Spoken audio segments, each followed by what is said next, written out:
Hello, everyone.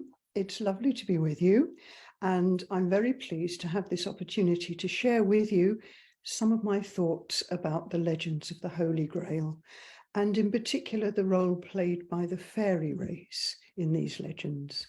This is quite a big subject, so I'll define what I mean by Faery in this particular context. The fairies are often referred to in quite general terms as a group of beings that contains many different kinds. For example, the tiny winged flower fairies and the small creatures such as pixies, goblins, and leprechauns. But here I'm referring to those beings who are described in legend and folklore as the immortal ones, or the shining folk, and the lordly ones. Some say that they are still present on Earth.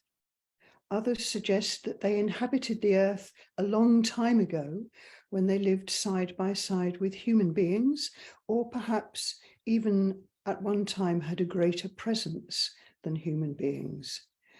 For example, the fairy beings known in Irish folklore as the Sidhe, who are said to be the last of an ancient race called the Tuatha De Danann, or the children of the goddess Danu. The Sidhe are given a number of names that all indicate the characteristics of their race. They're called the Shining Ones, the Proud Angels, the Noble Folk, the Immortal Host, the Highborn, the Fair Folk. You probably know these words. They're spoken by the fairy Etain, who has found herself in the human world and can no longer remember where she's come from.